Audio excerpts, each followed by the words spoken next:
अल्हम्दुलिल्लाहि रब्बिल आलमीन वस्सलातु वस्सलामु अला सय्यिदिल मुरसलीन अम्मा बअदु फ़अऊज़ु बिल्लाहि मिनश शैतानिर रजीम बिस्मिल्लाहिर रहमानिर रहीम अस्सलामु अलैकुम व रहमतुल्लाहि व बरकातुहू। Dear students, today our topic is transistor as an amplifier. I hope you have the book, notebook, pencil, pen, etc. If you don't have any of the things, please collect it quickly.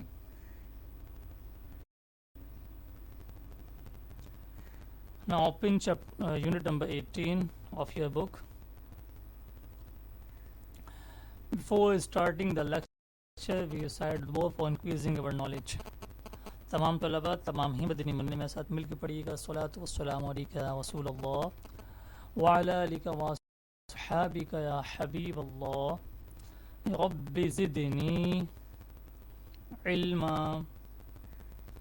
वस्सलातु वस्सलामु अलैका या नबी अल्लाह व अला आलिका व अस्हाबिका या नूर अल्लाह। आज जो हमारा subject class 10 का टॉपिक है वो है transistor as an amplifier. Physics unit number 18 electronics. इससे पहले हम 2 लेक्चर पढ़ चुके हैं जिसमें हमने इलेक्ट्रॉनिक्स का थोड़ा सा इंट्रोडक्शन जाना था, उसके बाद N type semiconductor, P type semiconductor and then p-n junction diode and forward biasing, reverse biasing. Now today we will discuss about transistor as an amplifier, communicating information, communication via satellite, और आखिर में हम कुछ revision और कुछ MCQs आपसे पूछेंगे। चलो अब स्टार्ट करते हैं। पहला टॉपिक आज का वो है ट्रांजिस्टर एज एन एम्पलीफायर। फिर ट्रांजिस्टर हम पढ़ चुके हैं, एक ऐसी 3 टर्मिनल डिवाइस है जो कि कलेक्टर, एमीटर और बेस से मिलकर बनाई जाती है। ये सिग्नल को, इलेक्ट्रिकल सिग्नल को कंट्रोल करने के लिए इस्तेमाल की जाती है। ठीक है, इसके अलावा यही डिवाइस यानी ट्रांजिस्टर को सिग्नल को बढ़ाने के लिए भी इस्तेमाल किया जाता है। यानी हम किसी भी सिग्नल को इंक्रीज करना चाहें, बढ़ाना चाहें, एम्पलीफाई करना चाहें तो आसानी कर सकते हैं। अब यहाँ पे आप इस डायग्राम में देख सकते हैं कि पहले एक सिग्नल मौजूद है, ठीक है, इनपुट पे। जैसे ही हमने इनपुट इस ट्रांजिस्टर को दिया तो आउटपुट में इसने सिग्नल हमें बढ़ा के पेश किया। ठीक है, यानी यहाँ पे जो IB शो है ये वो करंट है जो कि बेस से एंटर हुआ है। ठीक है, जो आउटपुट है वो है IC, यानी वो करंट जो आउटपुट पे यानी कैरेक्टर पे हमें मौसूल हुआ है। ठीक, ट्रांजिस्टर है क्या? Transistor acts as an amplifier by raising the strength of a weak signal. Transistor कब एक्ट करता है एज एम्पलीफायर? जब वो वीक सिग्नल को स्ट्रेंथ यानी ताकतवर बना दें। वो कैसे? The DC bias voltage applied to the emitter base junction makes it remains in forward bias condition.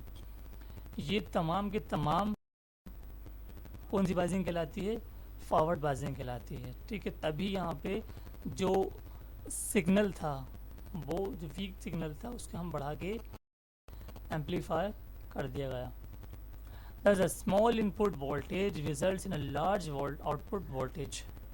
यहाँ पे जो पहला इनपुट वोल्टेज था वो स्मॉल था, जो आउटपुट वोल्टेज है वो लार्ज है। Which shows that the transistor works as an amplifier. ये शो करता है कि ये ट्रांजिस्टर काम करता है एज एन एम्पलीफायर के। अब बात करते हैं कम्युनिकेटिंग इंफॉर्मेशन की। भाई इस दुनिया के अंदर जितने भी लोग आपस में रब्ता करते हैं, चाहे वो मोबाइल से हो, चाहे वो लैपटॉप से हो, चाहे वो कंप्यूटर से हो, चाहे वो टैबलेट से हो, किसी भी तरीके से हम रब्ता करते हैं किसी दूर मौजूद शख्स से, तो वो रब्ता कहलाता है कम्युनिकेटिंग इंफॉर्मेशन। अब पहले समझते हैं कम्युनिकेशन होती क्या है। Communication is the act of expressing और transmitting ideas, information, knowledge, thoughts and feelings as well as understanding what is expressed by others. यानी कम्युनिकेशन एक ऐसा अमल है जो कि हमें ट्रांसमिट करने में मदद देता है। क्या चीज़? आइडियाज़, कोई मालूमात, कोई इंफॉर्मेशन, कोई फीलिंग, ठीक है। वो तमाम के तमाम चीज़ें हम किसी भी शख्स से शेयर कर सकते हैं, उसको बता सकते हैं, ठीक है। ये कम्युनिकेशन है। कम्युनिकेशन होती कैसे?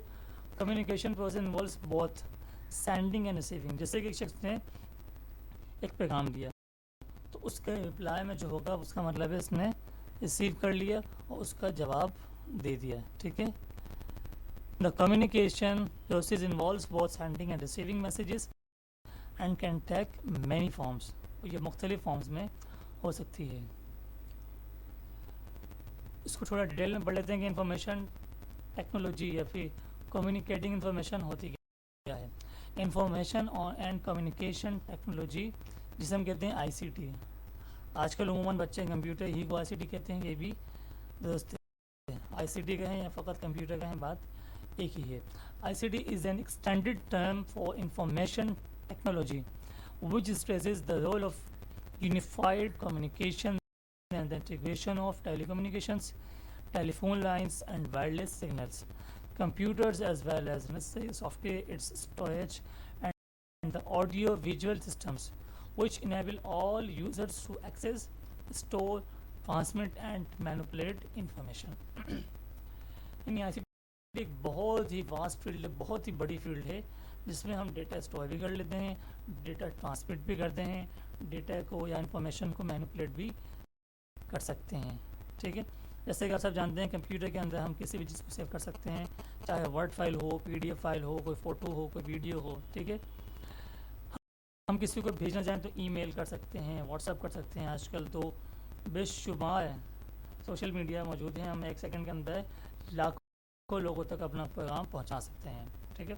The term ICT is also used to refers to the combining of audio, visual, and telephone networks, which computer networks through a single cabling or link system.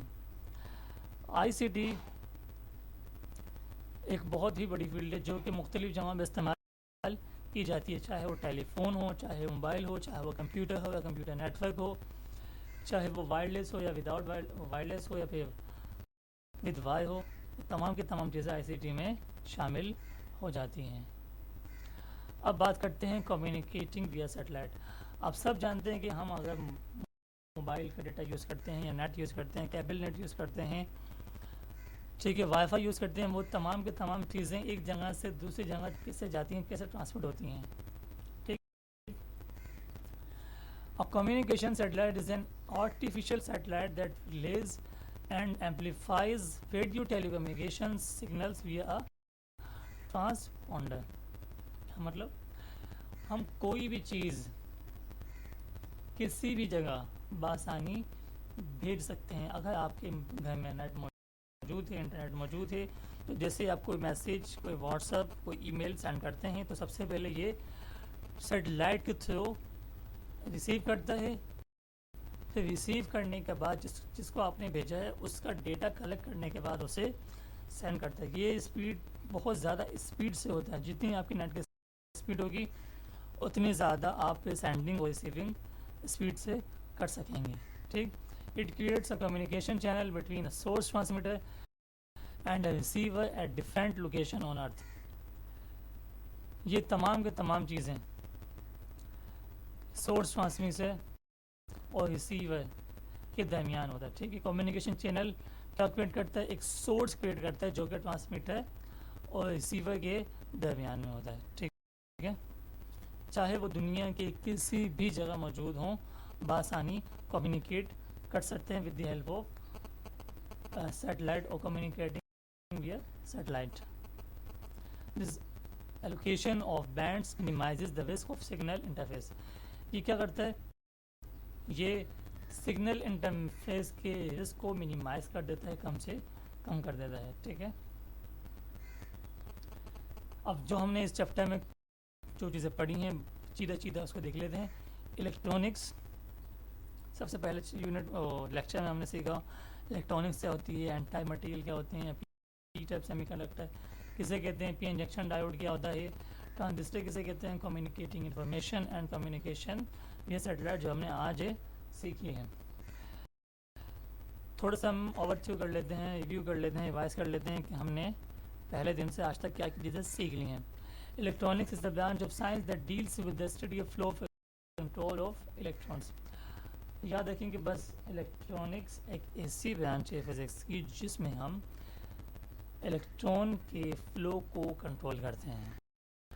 ठीक, एन टाइप सेमीकंडक्टर क्या होते हैं, ये N type semiconductor pentavalent को मिलाने से बनाए जाते हैं और इलेक्ट्रॉन्स की तादाद ज़्यादा होती है होल्स के मुकाबले में, यानी ये इलेक्ट्रॉन्स लेने की सलाहियत रखते हैं एज कम्पेयर टू, मतलब इसके अंदर इलेक्ट्रॉन ज़्यादा होते हैं एज कम्पेयर टू होल्स, और इलेक्ट्रॉन्स दे भी सकते हैं, फ्री इलेक्ट्रॉन्स इसमें ज़्यादा होते हैं। पी टाइप सेमीकंडक्टर क्या होता है, इसमें होल्स इलेक्ट्रॉन्स के मुकाबले में ज़्यादा होते हैं, यानी ये इलेक्ट्रॉन लेने की सलाहियत रखते हैं जिस अंदाज से वहाँ पे इलेक्ट्रॉन ज़्यादा थे यहाँ पे होल्स ज़्यादा हैं, वहाँ पे होल्स कम थे यहाँ पे होल्स ज़्यादा हैं। ठीक है,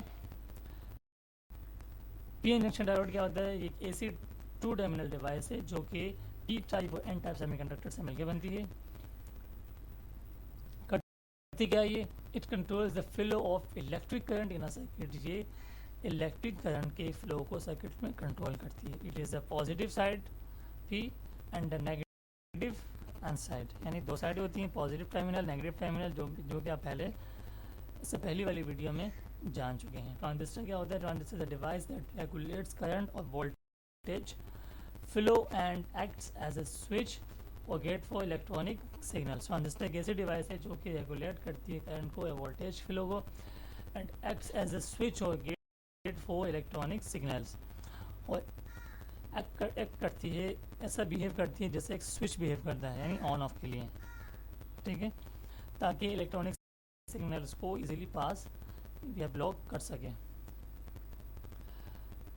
अब आपसे थोड़े कुछ सवालात कर लेते हैं कि आज तक आपने जो चीज़ें सीखी आपने कितना समझ लिया है। ठीक है, हो सके तो आप तमाम के तमाम तलबा इसको कॉपी कर लीजिएगा या फिर इसके जवाब एटलीस्ट लिख लीजिएगा, या बाद में इस वीडियो को लाजमी एक दफ़ा फिर से देख लीजिएगा। ठीक है, ये तमाम वीडियोस आज तक जो मैंने अपलोड की हैं वो तमाम के तमाम क्लास 10 का जो चैनल है दारुल मदीना का, उसमें अपलोडेड है। तो काइंडली हो सके तो एक दफ़ा दोबारा से आप वो तमाम वीडियोस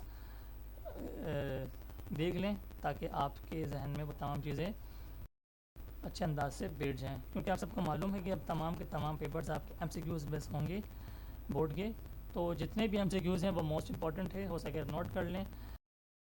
आप रब्ता कर सकते हैं मुझसे भी with the help of comments, comment में कोई सवाल करना चाहे तो वो भी कर सकते हैं। पहले हम कुछ सवाल देख लें। ठीक है, पहला सवाल है, transistor has 1 PN junction, 2 PN junction, 3 PN junction और 4 PN जंक्शन। सवाल नंबर 2 है, in an unbiased PN junction, एक अनबाइज्ड PN जंक्शन में क्या होता है, the junction current is due to minority carriers only, the junction current at equilibrium is equal but opposite carriers are crossing the junction. The junction current reduces with rising temperature. Number 4, the junction current at equilibrium is zero as charges do not cross the junction. सवाल number 3, the base of a transistor is phase dropped heavily, moderately, lightly or none of the above. ये सवाल पहले पूछ चुका हूँ आपसे। In a PN junction with no external voltage, electric field between acceptor and donor ion is called a peak barrier threshold path. Question number 5, in a PN junction the potential varies due to the charges on either side of the junction.